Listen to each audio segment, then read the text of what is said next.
And don't believe a lie, you understand me.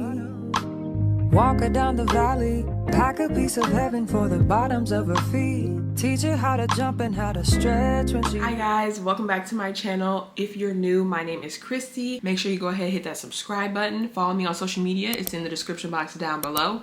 And make sure you turn on your post notifications so you know when I post a video. If you read the title of the video, you would know that this video is going to be about my very unpopular opinions, okay? And you know, we're not even gonna waste all that time talking. We just gonna get right into it, because I got some things I got to say, and I know some people gonna be mad. Let me just ask y'all this: who do y'all think has the worst, and I mean the absolute worst, fan base? Do you think it's the Swifties? Do you think it's the Barbs? Or do you think it's the Beehive? Because let me just tell you something. I can't stand them all. And I have nothing against these artists, but the fans are terrible. I feel like they're so biased. Like, even when, just for example, even when Nicki Minaj dropped her diss to Megan, the Barbs were like, okay, period, don't come for Nicki, blah, blah, blah. Megan could never. Oh! Come on now, guys. Let's be for real. I love Nicki Minaj, actually. Love her. I've been a Nicki Minaj fan since day one. Okay? You can call me a barb or not. But that diss was terrible. It was bad. Megan's diss was way better. Her song was just overall better. How many times Nicki gonna say Bigfoot? I mean, I know that's the name of the song, but the song itself was just bad. It was just bad, and there's no way around that. It was bad. But anyway, that's not even what I was going to talk about. What I wanted to talk about was Beyonce, okay? The whole reason for me asking about who has the worst fan group is because the Beehive swears, oh, okay, Beyonce started a movement, okay, country music. No, she didn't, actually. There's been black country artists out, and there's been black people that even aren't country artists making country music. Yeah. So Beyonce did not start any of that. She just made a country song. And y'all are just so boxed in that y'all was like, oh, okay, now I see all these other black artists making country songs. They've been doing it, babe. They've been doing that. I don't know, I've said this before and I will say it again. I am not that big of a Beyonce fan. Like, I don't care for her like that. Her music is good, but going to her concerts, obsessing over her and what she be doing, I don't get it. I don't understand. Or any celebrity for that matter. You know, y'all be idolizing these folks. What does it say in the Bible? Oh, okay. Anyway, this woman did not invent or start a movement with country music. And for black people at that, no.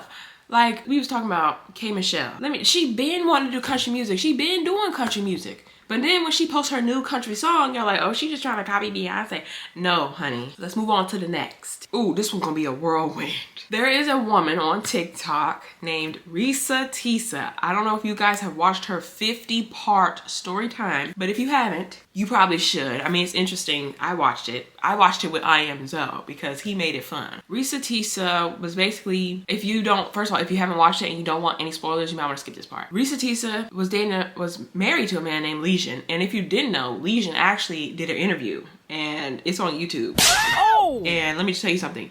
This man, he was asked a question and started talking for 30 minutes, didn't answer the question. This man is a liar. Like, you can just tell. He doesn't answer questions directly. He's beating around the bush. Even in an interview, trying to defend himself because of what REESATEESA did and how she went viral. You can't just dodge all these questions. It's just not gonna work. And I see exactly, like, she came with it, okay? And I believe this woman.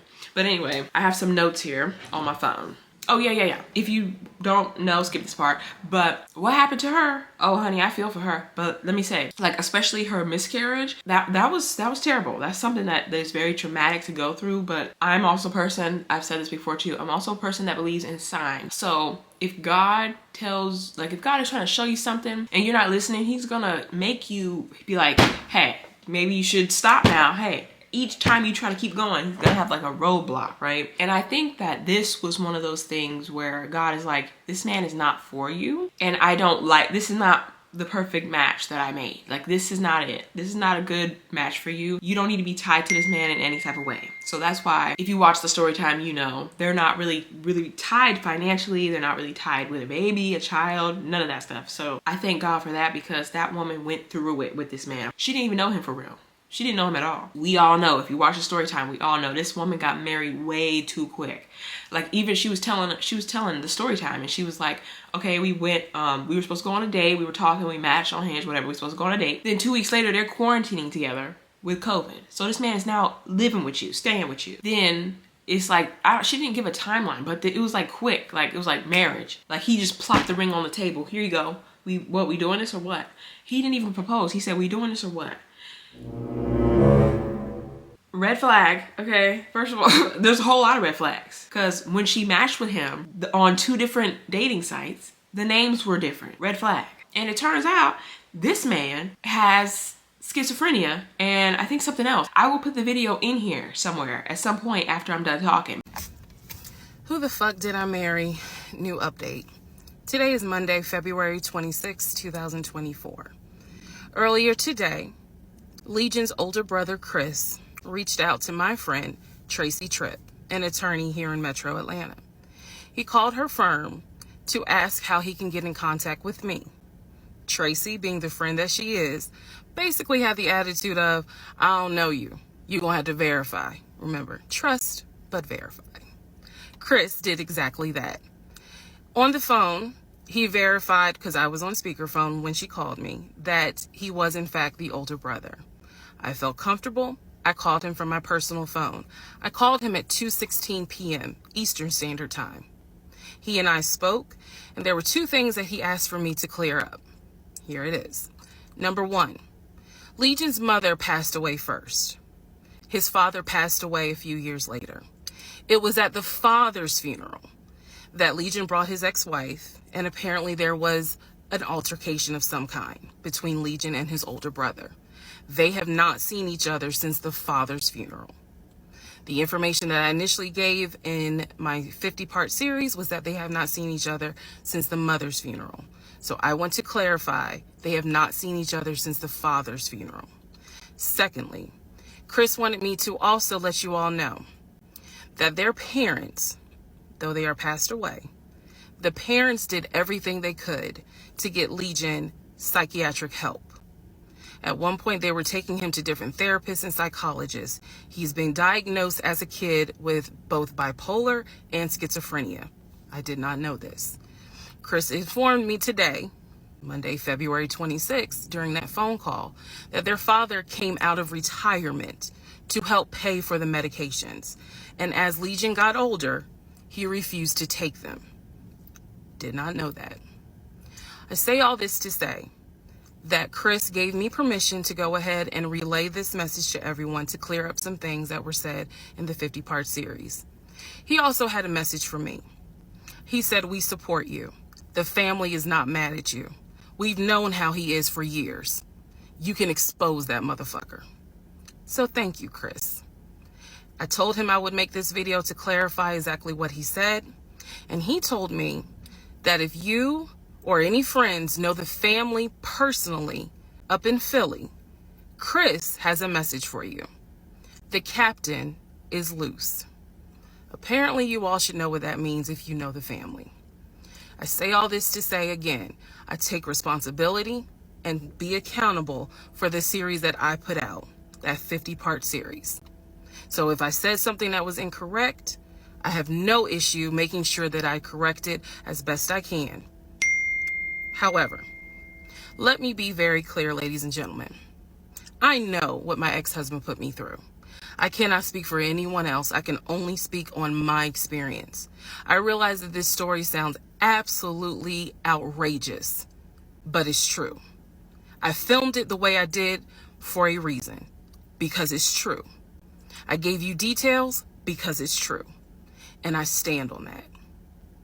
You all have a wonderful day. And last but not least, to Chris and Tracy, I thank you. Talk to you guys soon.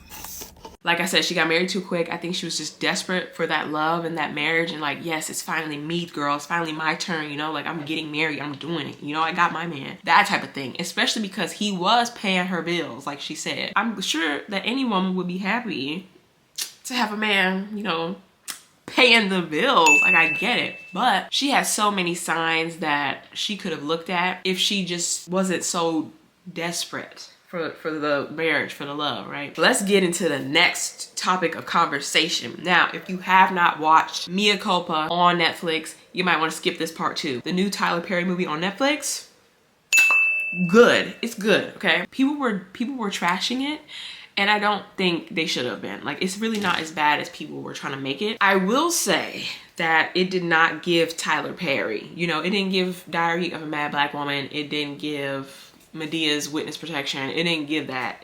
But it was like it was like good too. It was refreshing kind of feel. But let me just tell you what pissed me off about this movie. Number one, that man's family was being so rude. I'm gonna call her Kelly Rowland, okay? She plays Mea in the movie. They was being rude to Kelly. Her mama, first of all, her mama would've got pimp slapped. Oh! Backhanded, pimp slapped, straight up. I don't care. She's talking about she had cancer and it's all a lie. Her brother, he would've got pimp slapped too. Oh. He would've got baby oil on the floor after the shower and whooped with a belt. That's what he would've got. And the brother too, the brother that Kelly was married to would've got that same thing, because first of all, this is the beginning before all the mess happened. Why are you out hanging out or playing games or sitting next to a woman that you used to have feelings for or used to date or whatever? It pissed me off that Kelly didn't say nothing, that Tyler Perry didn't have her smack the out of them or do something, you know? Because let me tell you, there were so many times I was watching and I was like, girl, I hope you say something. I hope, because they was walking all over her. I'ma just call it, this is the equivalent to spitting on somebody. That's how bad she was getting treated and talked about. Like, it was ridiculous. I'm sorry, but I would have had sex with the painter too. The murderer, painter, whatever. I would have had sex with him too. Sorry.